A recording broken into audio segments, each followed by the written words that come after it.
Hi everyone. So today is day 3 of Ehlers-Danlos Syndrome Awareness Month, and today's topic is symptoms. So I started making my symptom list for this video, and it got super depressing super fast. I was like, it would be so much easier to just list the parts of my body that like don't have symptoms and aren't abnormal. So I get a lot of tendonitis. I have had like pretty much every kind of tendonitis the human body can have. The worst joints that I have are my knee, my shoulder, my hip, my fingers. So I wear these ring splints so that when I bend, my finger won't go too far back, because my fingers will bend all the way like this, and on certain fingers it hurts really bad. So I wear ring splints. I wear a lot of KT tape. I basically use Voltaren, which is like a anti-inflammatory cream. I basically use it as like full body lotion. I have, every morning when I wake up, the tightness in my neck muscles has pulled my ribs up, my first few ribs, and so every morning I have to push my shoulders down or kind of clasp my hands behind my back and push up and pop all of my ribs back down to where they're supposed to be. With that, I get thoracic outlet syndrome, which is when the nerves and the artery that supply your arm, they come through your collarbone, right under your collarbone here. And so since my collarbone doesn't stay where it's supposed to, it can compress all of that stuff. And then I get like shooting pain and numbness in both of my hands, and my hands will get stuck like this, and my fingers will move by themselves because it's cutting off the blood supply to my hands. I would say that the biggest area that my hypermobility affects me is in my upper cervical spine. So between my skull and my first few vertebra, the ligaments are supposed to hold your vertebra in place like this, and mine don't. So mine tend to go like this, and then they compress. So I get a lot of pinched nerves and arteries in my neck, which cuts off the blood, not cuts off, but it minimizes the blood flow to my brain. It also pinches the nerves that innervate like my face, so I get like a pulsing in all of my teeth. I get extreme light sensitivity, really horrible headaches. I get like shooting pains into my face. Yeah, and it's very painful. Also with that, when they compress, I get brainstem compression, which just does like super weird stuff to my whole body. So it creates, when your brainstem is compressed, it creates autonomic nervous system dysfunction. So that's basically anything that your body does or controls without you having to think about it. So your heart rate, your temperature, your immune system, your breathing. So like I have, secondary to the instability in my neck, I have a syndrome called postural orthostatic tachycardia syndrome.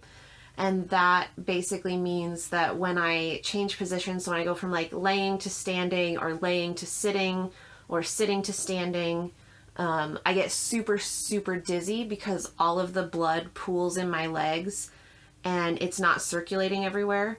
And so I get super dizzy and feel like I'm going to pass out. Along with that, when my neck is really bad, if I eat too much, I get nauseous really, really quickly. And that sucks because I enjoy eating and it's kind of good for you. Some people have it really bad where they have a syndrome called gastroparesis, And I'm very, very lucky that I don't have that, because you have to eat like really small meals, and it's just not a pretty thing to have. It's just not something I would like to have.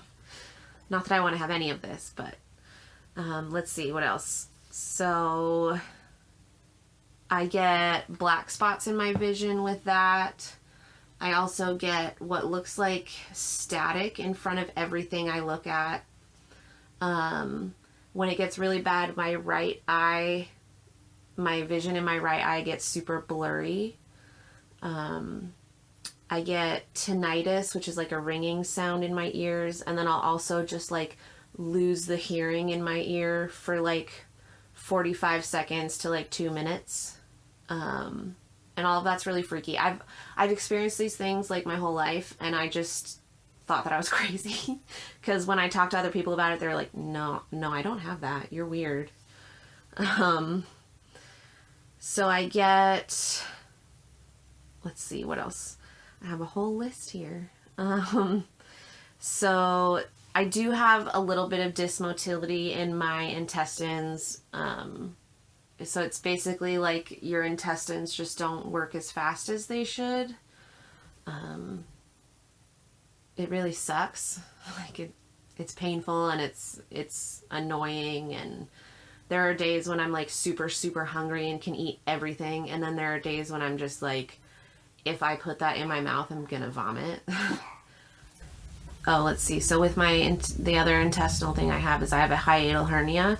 So part of my stomach is up in my chest cavity with my lungs and my heart, and that's super painful. That's part of what I get when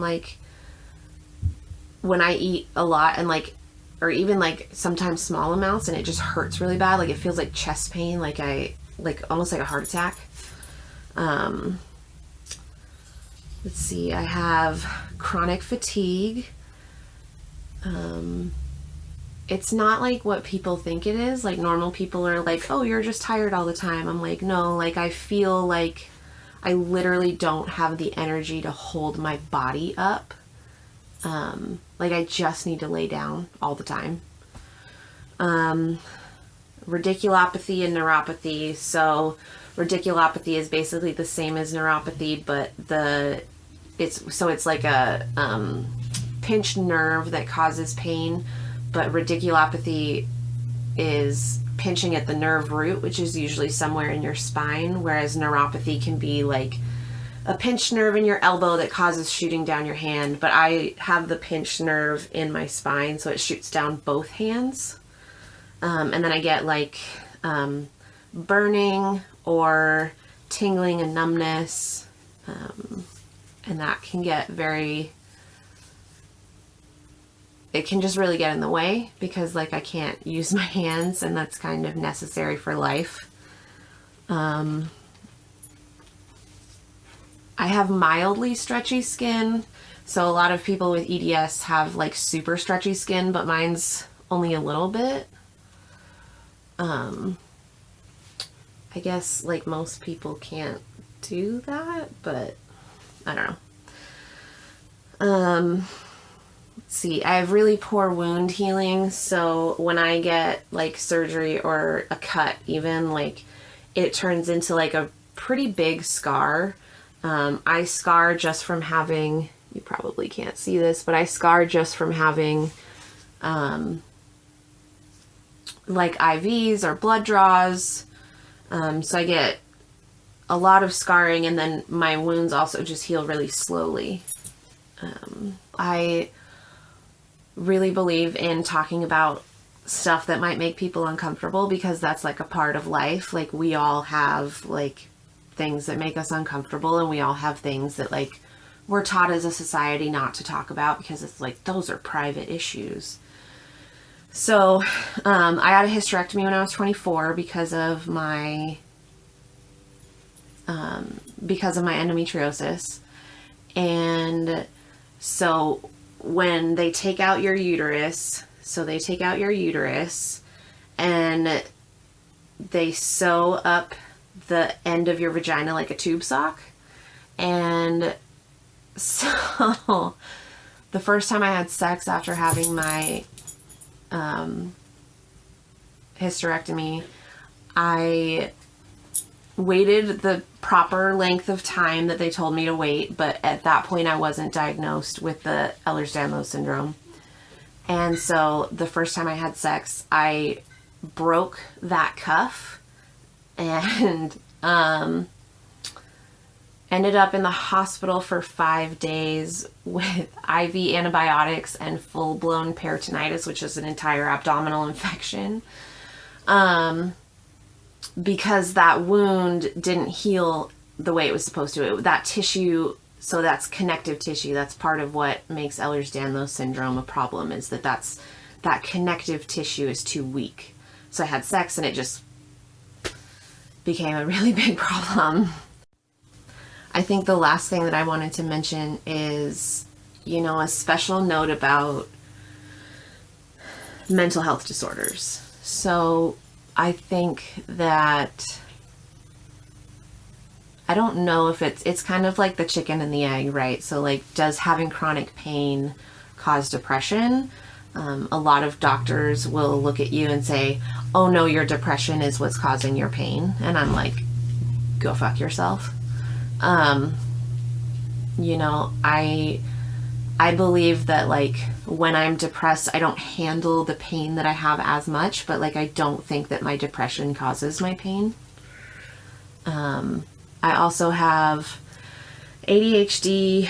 I have really slow auditory processing. So like when people try to explain things to me, like I have a couple people in my life who like to explain movies to me, and I'm just like, I completely check out and like I cannot focus on what they're saying. I have OCD, but it's not as bad as like people who have to take medication for it.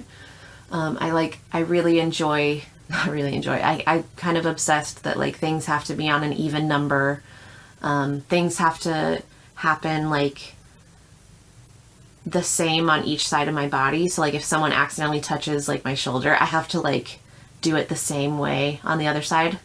Or it almost feels like my brain is gonna like explode if I don't do it. I also have anxiety, PTSD, and depression. I have a lot of anxiety about going to the doctors. I think because, I think it's because, for so long I went and they just told me, there's nothing wrong with you. Like all of our tests don't show anything, so you're fine. You shouldn't be in this much pain. And, when a doctor tells you that you shouldn't be in that much pain, that means nothing. Pain is subjective, and you don't get to tell someone how much pain they should or should not be in. Like, that's nice that you don't think that I should be in this much pain, but I am, and it doesn't change that fact. And it just makes me so angry.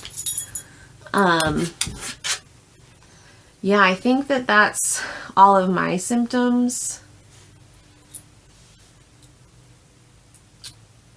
There's a few more, but like I said, there's a lot of people who have different symptoms. Ehlers-Danlos syndrome is a connective tissue disorder that causes problems with collagen, which is in your entire body.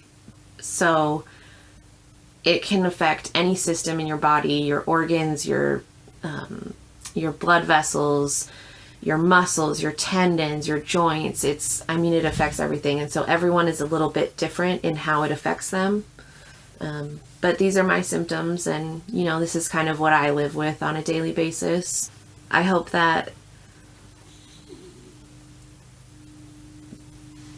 this video kind of makes you understand a little bit more about like what some of us have to go through, and can help you to understand that, even though people might look young and healthy, doesn't mean that we feel great all the time. Like, I fake it a lot because I don't want people to know how much pain I'm in. because it's really overwhelming sometimes, and like I don't want to be like the downer at the party or whatever.